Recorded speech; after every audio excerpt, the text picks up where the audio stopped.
एक new short drama की explanation के साथ।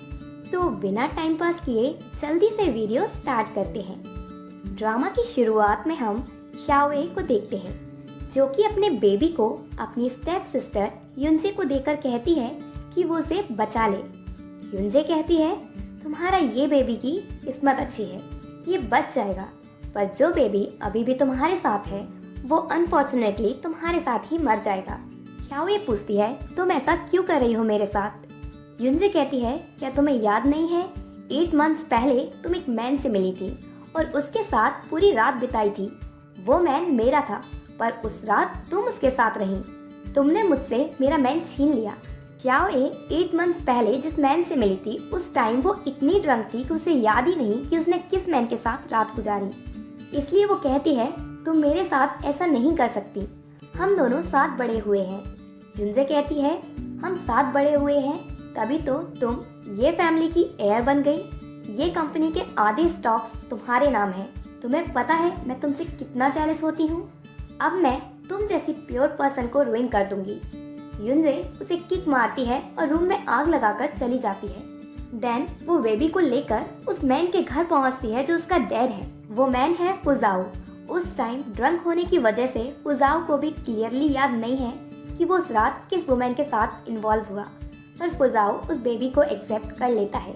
इधर शाओए कोशिश करके अपने दूसरे बेबी को भी बचा लेती है। ड्रामा में टाइम जंप होता है 5 इयर्स का। शाओए अपनी डॉटर जिंगजिंग के साथ वापस सिटी आती है, युनजे से अपना सब कुछ वापस लेने। शाओए युनजे के बारे में सारी इंफॉर्मेशन लेने के बाद वो युनजे से मिलती है। शाओए ने सोच लिया है कि चाहे जो हो वो इस बार युनजे को माफ नहीं करेगी। युनजे शाओए को जिंदा देखकर चौंक जाती है। उसे समझ ही नहीं आता कि वो अपने सामने शाओए को ही देख रही है या उसके भूत को। शाओए कहती है, ये तुम क्या सोच रही हो युनजे? मैं सच में तुम्हारे सामने बैठी हूँ और वापस सिर्फ तुमसे मिलने आई हूँ।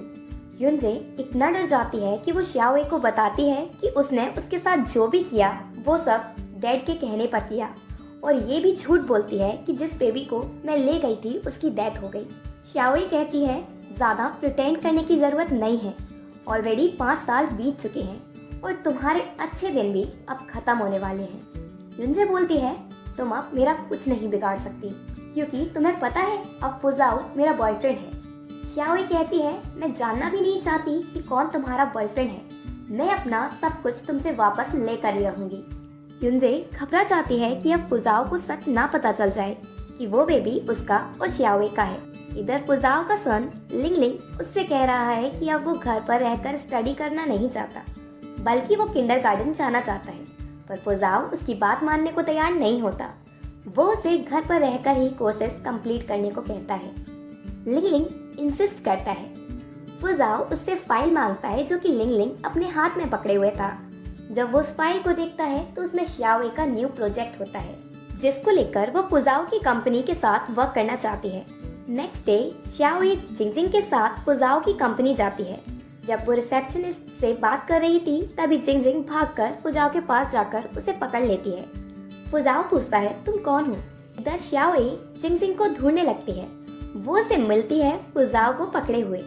जिंगजिंग की तरफ से वो फुजाओ से माफी मांगती है, पर फुजाओ को तो ये शाओए की ट्रिक लगती है उसके क्लोज आने के लिए।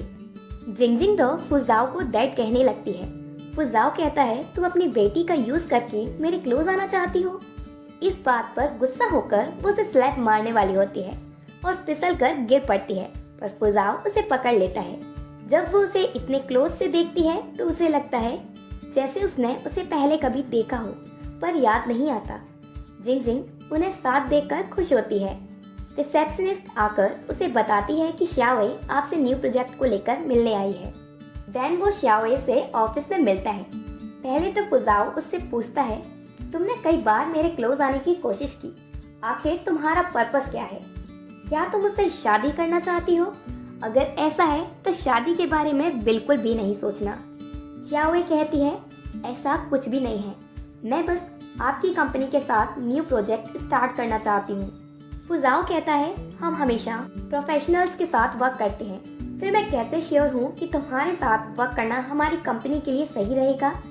शाओए उसे अच्छे से अपने न्यू प्रोजेक्ट के बारे में समझाती है। फुजाओ उसके साथ वर्क करने के लिए तैयार हो जाता है। शाओए कहती है, लगता है मिस्टर फुजाओ आपको मेरा आइडिया कुछ ज्यादा ही अच्छा लगा। फुजाओ उसके क्लोज जाकर कहता है, मुझे ब्यूटीफुल गर्ल्स के साथ वर्क करना अच्छा लगता है।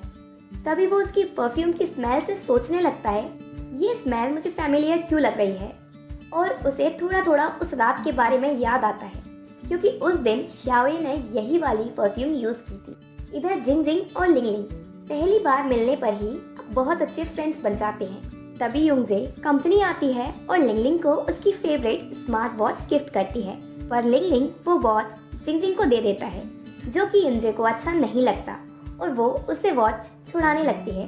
तभी शाओए आकर जिंग जिंग को बचाती है। युंजे पूछती है, तुम यहाँ क्या कर रही हो, क्या तुम यहाँ फुजाओ से मिलने आई हो? बाहर खड़े होकर फुजाओ उन दोनों की बातें सुनने लगता है। जब युंजे शाओए की बहुत इंसल्ट करती है तो वो उसे स्लैप मार देती है। फुजाओ अंदर आता है तो युंजे उसके सामने और ज्यादा बेचारी होने का नाटक करने लगती है, पर फुजाओ उल्टा उससे ही कहता है कि वो शाओए से माफी मांगे। युंजे कहती है, मैं इससे माफी नहीं मांगूंगी, इसने मुझे पहले से हिट किया, इसकी बेटी ने मेरे बेटे से उसकी वॉच छीनी, मुझे नहीं पता तुम इस वाइल्ड लड़की को कहाँ से लाए हो। शाओए, मेरी बेटी वाइल्ड नहीं है, उसने वॉच नहीं छीनी और मेरी बेटी मेरी बॉटम लोएस्ट लाइन है। अगर तुमने उसके बारे में फिर से कुछ फालतू बोला तो मैं तुम्हें स्लैप मारूंगी। और फिर वो जिंग जिंग को लेकर वहाँ से चली जाती है। फुजाओ अपने असिस्टेंट को उस रात का होटल का सीसीटीवी फुटेज की रिकॉर्डिंग लाने को कहता है। नेक्स्ट डे घर पर लिंग लिंग ब्रेकफास्ट नहीं करता। वो जिद करता है कि उसे अपनी फ्रेंड जिंग जिंग से मिलना है और वो उसके साथ ही ब्रेकफास्ट करेगा। तो जब वर्क से रिलेटेड बात करने फुजाओ शाओए के घर जा रहा था तो वो उसे अपने साथ ले जाता है। लिंग लिंग जिंग जिंग से मिलकर बहुत खुश होता है और शाओए और फुजाओ वर्क के बारे में डिस्कस करने लगते हैं। देन जब शाओए जिंग जिंग के पास जाती है तो फिसल जाती है। अगेन उसे फुजाओ बचा लेता है और उसकी वही स्मेल से वो खुद को कंट्रोल नहीं कर पाता और उसे किस करता है। दोनों बच्चे समझदार हैं, अपनी आईज क्लोज कर लेते हैं। सब कुछ प्लान के अकॉर्डिंग होने के बाद एक दिन शाओए कंपनी के शेयर होल्डर से बात करती है। वो पूछती है, मैंने सुना है कि आप अपने शेयर्स बेच रहे हैं, मैं उन्हें हाई प्राइस पर खरीदने को तैयार हूँ, आप जितना भी प्राइस बताएंगे मैं उन्हें खरीद लूंगी।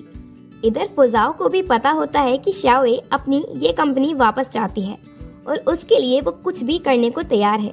तभी उसे असिस्टेंट का कॉल आता है। वो बताता है कि 5 साल पहले मिगो होटल में शाओए भी गई थी। इसके बाद वो उसे सीसीटीवी की फुटेज सेंड करता है। उसे देखकर वो श्योर हो जाता है कि उस रात उसने शाओए के साथ ही रात स्पेंड की थी। इसके बाद फुजाओ डिसाइड कर लेता है कि चाहे कुछ हो वो उसे प्रोटेक्ट करेगा। रास्ते में शाओए फुजाओ से मिलती है।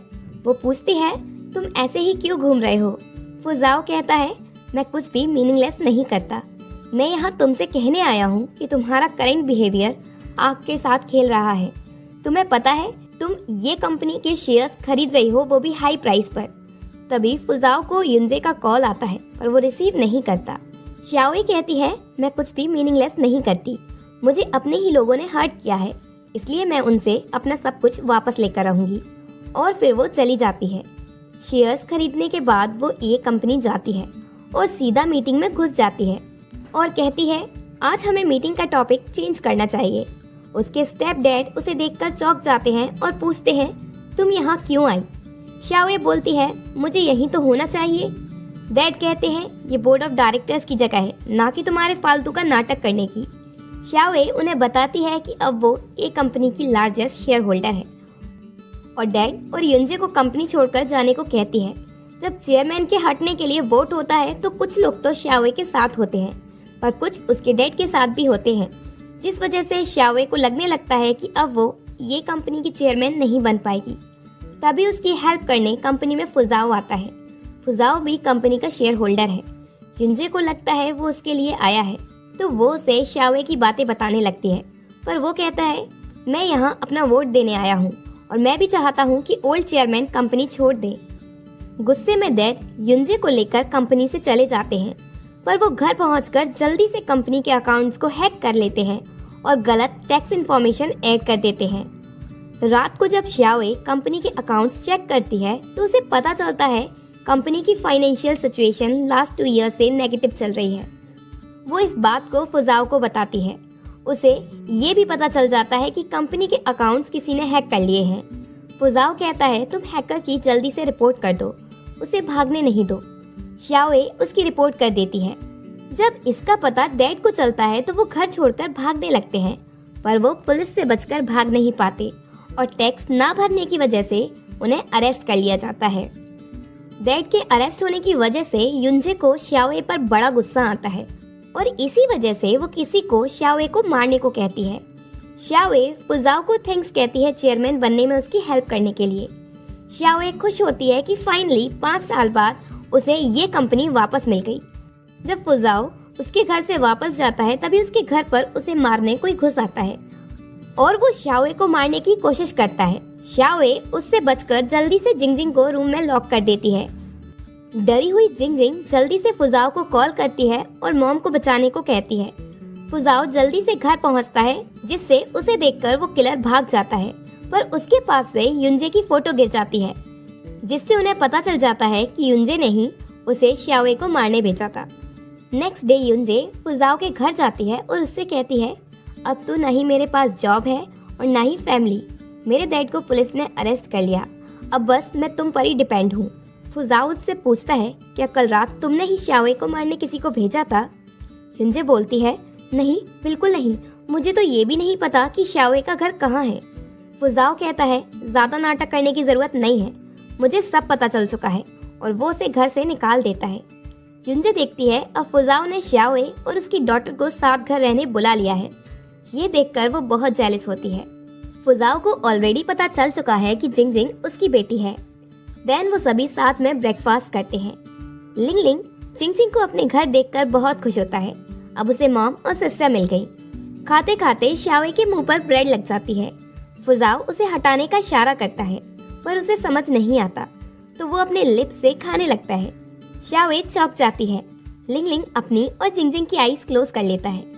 इस मोमेंट पर शाओए को याद आ जाता है कि वो रात उसने जिस मैन के साथ बिताई थी वो कोई और नहीं बल्कि फुजाओ था और लिंगलिंग उसका ही सन है। रात को जिंगजिंग कहती है तेरी प्लीज मुझे हक करो ना, तो वो उसे हक करता है। तभी लिंगलिंग कहता है देन मुझे भी हक करो, पर फुजाओ कहता है अभी नहीं, मैंने कई बार तुम्हें हक किया है ना। लिंगलिंग मुंह बना लेता है। जिंगजिंग पूछती है डैड क्या आप मेरी मॉम को लाइक करते हो? फुजाओ हाँ कहकर स्माइल करता है। तभी उन्हें शाओए की आवाज आती है, तो फुजाओ कहता है अब कुछ नहीं कहना, चुप होकर सो जाओ। लिंगलिंग और जिंगजिंग उसके साथ लेट जाते हैं। अभी शाओए रूम में आकर देखती है कि दोनों बच्चे कितने खुश हैं। लिंगलिंग उठकर कहता है मॉम क्या आपको भी ट्राई करना है कि बेड कितना सॉफ्ट है? शाओए चुप होने को कहती है जिससे कहीं फुजाओ न उठ जाए। जिंगजिंग भी उठकर कहती है मॉम ये बेड सच में बहुत सॉफ्ट है। शाओए उसे चुप कराती है और अपने साथ रूम में ले जाने लगती है, पर जिंगजिंग फुजाओ को उठा देती है। फुजाओ और शाओए दोनों नर्वस होते हैं। लिंगलिंग शाओए को धक्का देता है जिससे उनका एक्सीडेंटल किस हो जाता है और वो जिंगजिंग के साथ रूम से बाहर आ जाता है और उससे कहता है अब हमें जल्दी ही एक क्यूट बेबी मिलेगा। इसी के साथ ड्रामा की हैप्पी एंडिंग होती है।